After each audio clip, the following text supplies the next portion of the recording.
Today we've got a crazy ProRevenge story against a seemingly nice 70-plus-year-old man. We'll get to that in a bit, but first, customer said I must not know my boss very well. I work for my dad. Pretty great story from work this morning where I got to one-up this guy. So I'll start by saying that I work for my dad at his store. I work the front counter and interact with most people and customers. Also, I look a lot more like my mom. My dad runs a separate business as well, but anybody who needs to talk to him for either business can usually find him in the office here. So this guy shows up this morning looking pretty ruffled and asks if my dad was here. I reply, "Oh, you just missed him. He's out for the morning doing a couple things." He was very displeased by this information and was acting very loud and unprofessional. He started looking around the store and eventually came back to the front counter with a piece of equipment that he wanted to trade for some work that he apparently did for him before. Keep in mind, I know most of my dad's workers and have never seen this guy before. I told him that I don't do any negotiations while he's not here, and I can't just let him leave the store with something for free.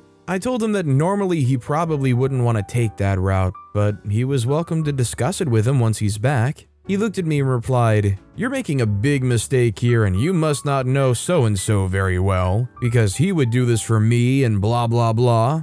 I just looked at him and replied, "I actually do know him quite well, seeing as he's my father." I told him that he could either leave or wait for my dad to get back. He kind of looked up at me and was pretty speechless. I could tell he felt stupid and regretted his comment. He ended up waiting around in his truck for my dad to show up, and guess what? He wasn't gonna do a trade. It's almost like I know my boss well. Apparently the guy just worked like 2 days for him and then quit. Plus the thing he wanted was way more expensive than what he was owed. Side note, the pay wasn't made yet because we're bi-weekly. I swear, some of the people around here are nuts. But a petty, "don't you know who I am" moment made my day. Just another perk that comes from the ability of your parents to give you a job. I mean, not only in a lot of places does that nepotism hire give you some serious strength, but man, when it's your own business and you work for your parents, customers who have any kind of complaint got nothing on you. You aren't some lowly peon when you've got a connection to the person who owns the whole shindig. Also, hi, I'm Steven, and if you enjoy awesome stories of revenge, why not hit those like and subscribe buttons down below? That said, our next story is, you think my work is crap? Find someone to do it in 20 minutes. I, 42-year-old female, have this pregnant friend, 32-year-old female. She wanted to have a baby shower party. She talked to me and wanted me to make some decor, 2 balloon arches, 4 balloon towers, a balloon carousel with dolphins, a candy bar, and a big mermaid tail for the back of the cake table. Little mermaid soap for souvenirs, 10 candles mermaid theme, purple, cyan, pink, and silver, 20 mermaid tail keychains made of resin, $800+ in all. Because she's my friend, I don't ask for a deposit. My bad. The day of the baby shower, I was in the place at 10 a.m. with all the candy and half of the balloons filled, starting to put them in place. The party starts at 2 p.m. She comes back at 12, and I was eating Burger King. She started yelling and cursing because it's not in place. I tell her, relax, each balloon is filled, I only need to put them in place. By 2 p.m. it'll all be set. And then I ask for my money, and she tells me, when you finish. At 1:30 p.m. she comes back and all was set. I was taking pictures of everything. Then she tells me, everything's beautiful, better than I expected. But I don't have $842 to pay you. Take $40 and leave. I tell her, what? $40 and leave? I pay more than $100 for only the candy bar. You think I'm a junkie? And she answered, what will you do? You can't take everything back, with a smile on her face. So I take all the candy and put them in the trays and take my pin glove and proceed to explode each balloon. She tried to stop me and I tell her, so you'll pay me? The baby daddy was there and started to yell. I told him, she doesn't want to pay. Will you pay? I exploded every single balloon, put the candy trays and all the plastic decorations in my car, the keychains, the soap, the candles, took all the table's centerpiece and left. Put all the decorations in the Facebook marketplace. I sold everything less than 2 hours later for $800. And the lady who bought everything was 3 hours away, but still went to my place to take it all at 7 p.m. Well, this is kind of a speed run attempt, I would say, of how to lose a longtime friend.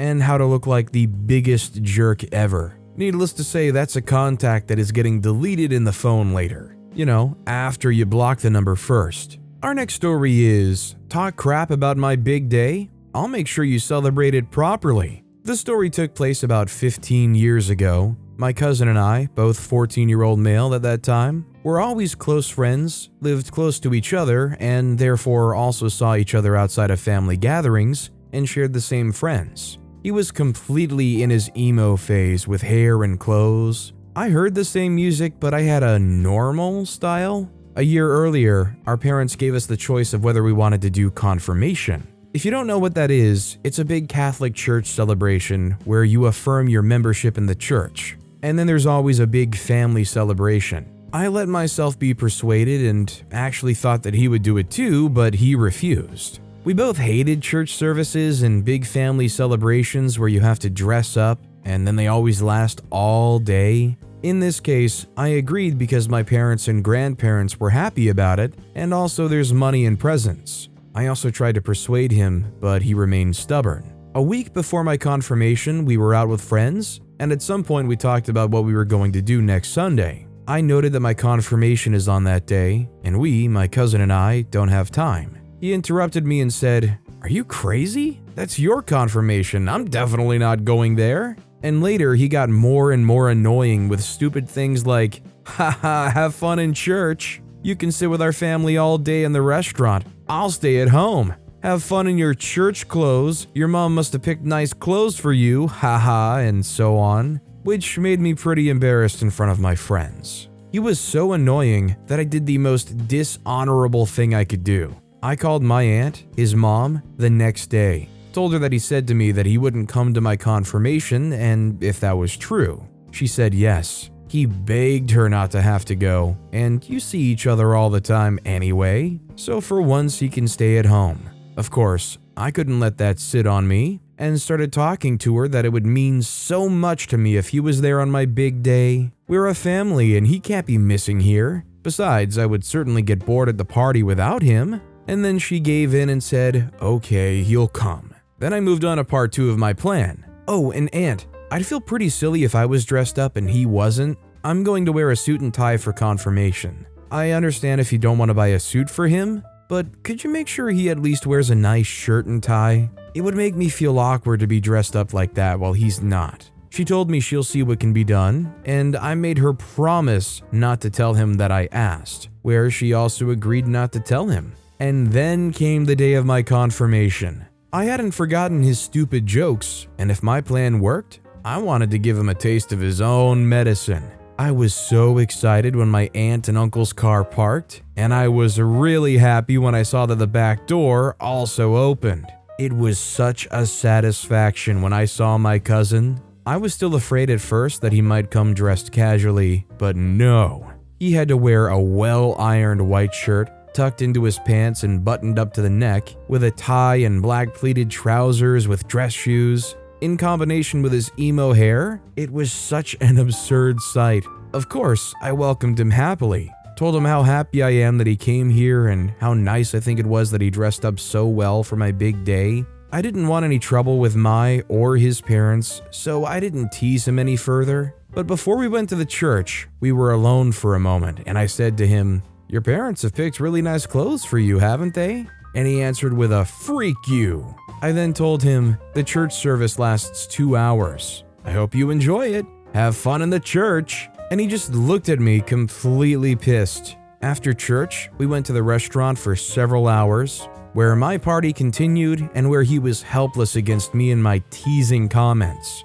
It was so satisfying after his stupid talk in front of our friends. He ended up being pretty grumpy for a few days, but of course we stayed friends. I'm not gonna lie, growing up, I kind of went through a lot of the same things as far as the church side of things go, and I kind of feel the same exact way. I never really enjoyed going, and anything that happened there always felt like it took an unnecessarily long amount of time. Honestly, my favorite part about going was usually we went to a restaurant immediately afterwards, and that's all I held on to the whole time. Our next story is, woman was mean to me, I think I won. I was hosting a woman in my guest room who was visiting her condo in the city. She had rented it for a few years and would fly in to check up on it, gather her mail, etc. She gave me crap about the condition of my guest room. She also left a lukewarm review. In my city, we have a residential exemption.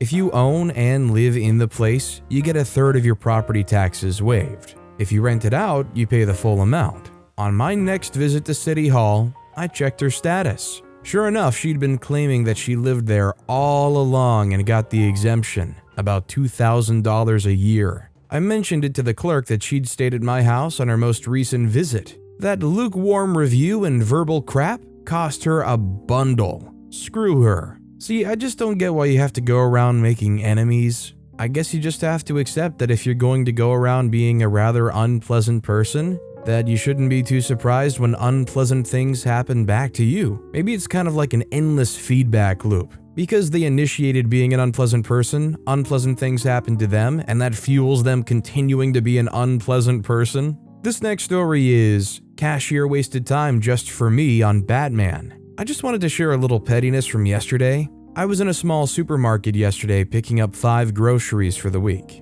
This specific supermarket is short on staff, so it has 1 cash register open at this time and 4 self-checkouts open. When I get to the till, there's 1 person in front of me with a pretty big load of groceries. The cashier was very clearly foreign and didn't speak English very well and was having a hard time keeping up. So I wait in line for my turn. This lady comes up behind me in line with a big cart full of groceries. She waits for about a minute behind me and then taps me on the shoulder. This audacious witch says to me, "Can I go in front of you? I have stuff to do." At this point, I look in her cart and she has 3 large flower plants in her basket, along with a bunch of other crap, and I stare at her in awe for a few seconds and say in a quite surprised voice, "And I don't?" Without hesitation, she replied, "You don't have to be rude about it." I don't have the patience for people like this, so I turn away and continue waiting. After about 2 minutes of waiting, the person in front of me pays and I put my 5 groceries on the till. I have this little game that I play when I'm at a store paying that I will always ask the cashier how they're doing before they ask me, or else I do the little donation of $1 or $2 that they do for charity. So I immediately asked the cashier how she was doing and if she saw the Batman movie that came out a few months ago, because under her apron, I could see a glimpse of a retro-style Batman logo on her shirt.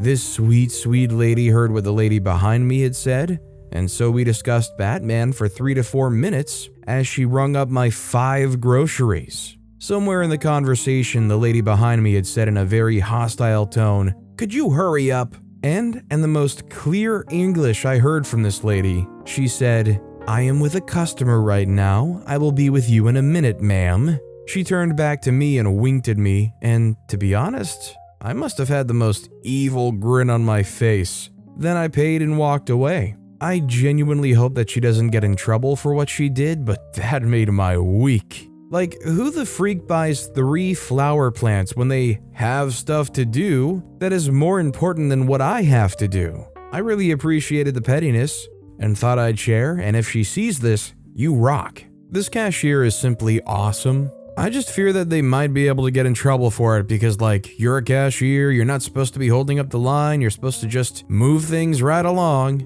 Although if that Karen really had things to do and places to go, they wouldn't have time to report her. Our next story is, "You're not our mom." This story happened a few years ago. My family just moved to our first house. Before then, we'd lived in an apartment on a very busy street. So this quiet neighborhood bungalow was quite the change of pace. That summer, I, 10-year-old female, and my younger sister, 6-year-old female, started regularly riding our bikes around our block. On one of these bike rides, there was a group of kids, about 7 of them, playing in front of their houses. Me and my sister rang our bike bells, got off our bikes, and walked the bikes through the group, making sure we didn't kid any toys or run over anyone's feet. After we got through, we continued with our ride. However, before we even got to the corner, an old lady walking in our direction pointed a finger at us and demanded us to stop. She then yelled, "You can't ride your bikes here, there's children playing outside." I was raised to respect adults, so I apologized and we rode back home. My sister was upset because she wanted to keep riding her bike. Because of this, when we were in front of our house, I turned to her and asked if she wanted to keep writing. She was worried we weren't allowed to because of that lady. I then explained that she isn't our mom and we were being careful, so screw what she thinks. We went around one more time after that, and when I saw her sitting on the porch of a house, we made eye contact and I just smiled at her. When we told our parents about her, they went over to the house she was at and told her off like she was a misbehaving kid herself. Never saw the witch again. This is like classic kid behavior. I was like 4, 5, 6 years old riding my bikes around in the street. I also really don't understand the point she's trying to make. There's kids playing in the street. Yeah, the kids on the bikes are. This next story is, after 20 years, I put the petty revenge cherry on top of a baby poo sundae. We had a family gathering over Easter, including my Auntie Dot and her daughter Louise and Louise's family. Auntie Dot isn't related to us. She's married to my Uncle Len, who came out to Australia on the same ship as my dad, and they've been like brothers ever since. I'm going to be blunt, I don't like Louise. If I had my own way, I'd have nothing to do with her. But I love my aunt and uncle, and I'm Uncle Len's medical decision maker, so I have to suffer her presence. Uncle Len is in a nursing home because of his frail health. If I gave you the full list of my reasons for disliking Louise, I'd never get to the petty revenge, but here are the edited highlights. She does mean and hurtful crap and then brushes it off with, "But I didn't mean to," or "I was only trying to help," or "But I'm just saying what I feel," including the time she tried to stop my sisters from going to my mom's funeral 20 years ago because they're fostered and not real family. The irony has been noted. She's also an Olympic hopeful in the heavyweight competitive child-raising event.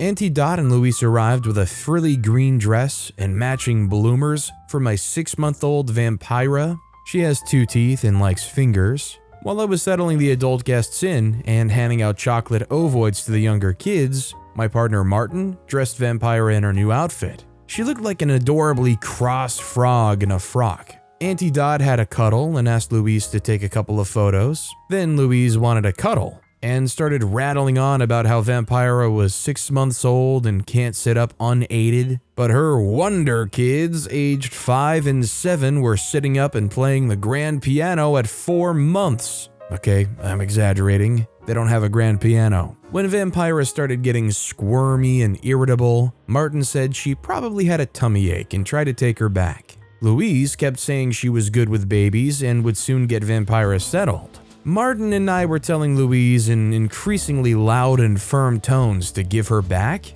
and Louise kept insisting Vampira would settle down for her. After a while, Vampira relaxed and gave Louise a toothy smile. Louise beamed back and said, "See, I told you." I remember getting a look from Martin that said, "Well, we tried." Seconds later, Louise shoved a wailing Vampira back at Martin and sprinted for the bathroom.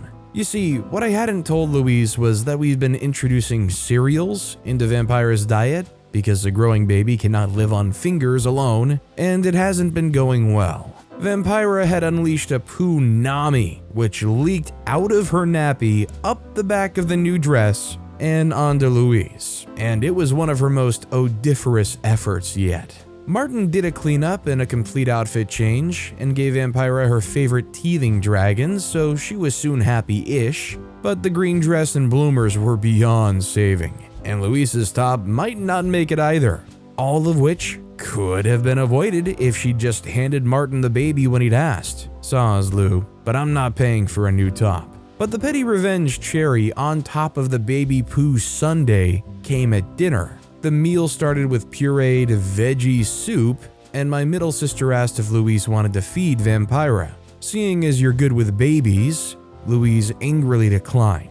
I pretended to pout and accused Louise of hurting Vampira's feelings, saying, "But she didn't mean to." I'd been waiting nearly 20 years for my chance to say that back to Louise, and it felt good. For somebody that has a 5 and 7-year-old, they really had no concept of what a baby is and what a baby can do. They're 4 months old. It's no great surprise that they're not sitting up on their own. I mean, you kind of have to make a conscious effort to want to do that. A 4-month-old baby, who cares? They'll probably just flop over on their own volition. Our next story is, my ex-boss was underpaying me and is now dealing with the consequences. Hello all, I, 24-year-old female, used to work for my ex-boss, 35-year-old female, for about 4 years. Over the years working for her, I helped her out a ton. I was her right hand for everything. I worked and overworked myself, and she did show me a lot of recognition, which was nice. I got a promotion to manager, and things were looking up.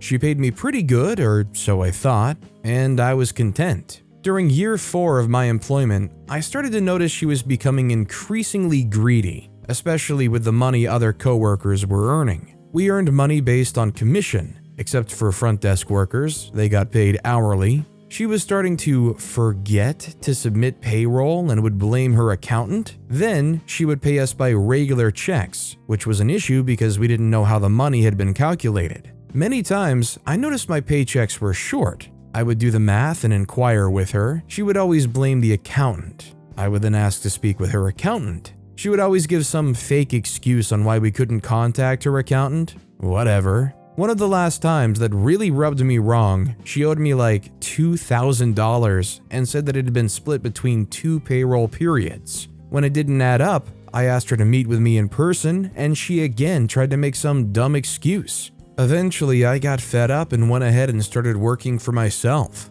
I've been pretty successful since. I thought the least she would do was give me a bouquet of flowers on my last day of work because I'd been her longest standing employee of all time. Fast forward to now, a year and a half later, her business is officially shutting down at the end of this month. And now she's crawling back, wanting to friend me on any and every social media platform you can think of. I have no interest in being her friend. She can kindly freak off. I think the only issue I have with this story is OP seemed to kind of seek their affection and approval for honestly way too long. This person just seemed closed off and uncaring. It's nice OP got out of there, but they probably were hoping and longing for too much for too long. This next story is, normally I wouldn't hurt a 70-plus-year-old man in any way. This was decades ago. In my parents' building, there's the position of building manager, whose job is to take care of financials and interventions in common areas of the building, such as elevators, lighting rod, paintings, light fixtures, etc. Everybody in the building thought that the building manager, let's call him Edgar, was being bribed from all construction work. So in a meeting, another resident was elected, and Edgar lost the place he's occupied for 20 years. Residents were making a rotation. Now was my time. I found that the priority was to change all electric installations of the 19552 building, as some of it still contained cotton and tar. If there was a fire, insurance wouldn't pay. So we hired a company, and one day an engineer showed me something. There was an illegal connection from Edgar's electricity meter to that of the building, meaning all of us had been paying his power bill probably for decades. I had it all documented, confronted him, he denied, asked if he accepted to pay for the last 5 years, in average, in installments. He said no. So I told him I would not sue because he's too old, justice could take years and he'd die first,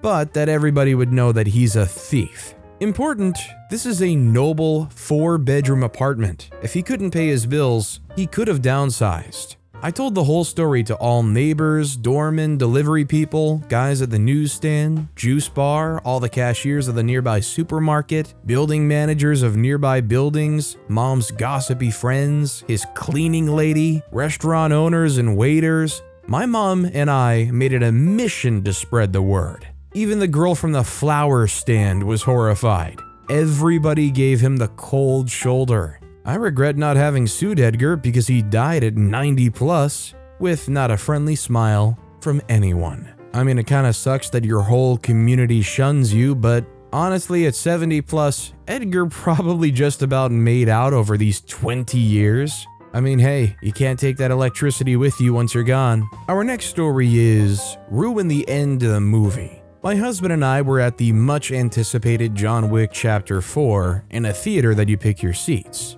The place was packed since it was opening weekend. The last few minutes of the movie, a guy comes up and stands in front of me and tells me I'm in his seat completely blocking my view. I tell him to move. He insists I'm in his seat. My husband tells him not so nicely to get out of the way, he's ruining the end of the movie. They finally left, and they may have ruined the movie for themselves by coming in at the end, but I made sure by telling them about the ending scene. If you want to ruin the end of my movie by standing in front of me, I'll return the favor. So this guy clearly had to know what they were doing, right? I mean, if you walk into the theater and the movie's already rolling and very clearly you can probably tell when a movie is almost over and you've walked in at the wrong time. Like, was this guy just idiotic? Did they think they were actually late and that was like the beginning of the movie? On top of all that, where's the ticket person who corrected them about their showing being the next showing still? Our next story is Chappy Health and Safety Attitude Leads to Smelly Office. The cast is me, Supervisor, Keyholder, Sparky, Schmauward, the Health and Safety Officer, and Big Brother, Innocent Bystander. Many years ago, I worked as a supervisor in an engineering company. One day, I was hooking a new PC up to the network and had to run an Ethernet cable through a 2-foot thick brick wall. Luckily, there was an opening at the top of the wall where someone had run a phone line a few years earlier. I grabbed a ladder, climbed up, and passed the cable through to the other side. I got up to my elbow, then it felt like my hand had been punched by a bumblebee traveling a couple of 100 miles per hour. I got an electric shock from a bare cable in the wall. I grabbed the work Sparky, and we did a quick assessment. There was a bare cable. It was wired up bypassing all the breakers in the building and was permanently live. It had probably been in the wall like that for 20 to 30 years. I was lucky to brush past it and just get a light burn on the back of my hand. Not a big deal, it's something we can fix, and it's unlikely someone's going to repeat my mistake in the next few minutes. Sparky sets out to get it isolated without tripping out a couple of dozen CNC machines. I head off to fill out the accident book and to let management know that we're going to review the wiring factory-wide in case we have any more death traps. Whilst picking up the accident book, I fill in the health and safety officer with what has occurred. When I tell him that I've had a 230-volt shock, the odious crap replies with, "I think, OP, you'll find you are exaggerating." I took a dim view of this attitude and explained to him why he was a slang term for a certain kind of body part. I demanded in front of a bunch of witnesses in his shared office that he comes for a demonstration from our Sparky. On the way, he continued to insist that I was overreacting. Sparky made a simple demonstration with a multimeter. This is live. It never trips to earth. Look, some idiot spurted off before the consumer units and it permanently connected to the incoming supply. Schmauward blew it off saying that no one would normally touch it, so it wasn't a big deal. Many expletives later, we parted ways. I seethed overnight. The next morning, I let myself in at 05:30, opened Schmauward's desk drawer, and opened the corner on one of his tins of Tesco mackerel. Office staff like to eat in their office. I put the open tin in the cavity behind the drawers, locked the doors, and returned to my normal duties. A week later, the office smells of rotting fish. 3 weeks later, there's a huge cloud of flies erupting from Schmauward's desk. After they carried his desk outside and opened it up, Schmauward is assumed to have knocked an open tin over the back of the drawer when rooting for something else. The entire office staff are banned from eating and drinking in the office and have to use the canteen with us proles. They were most displeased with him. We still did a full audit of the wiring and found plenty of dodgy bits, but nothing that would be instantly lethal. Do I feel guilty for the other staff having to suffer? No. Collateral damage, omelet and eggs. Hilariously, my elder brother, great bloke, quite fond of him, had to work in the same office, was complaining bitterly about the smell before the fly eruption, and gave Schmauward the most grief over the initial incident and the food banning. I've never told him it was me. I feel nothing about his misery.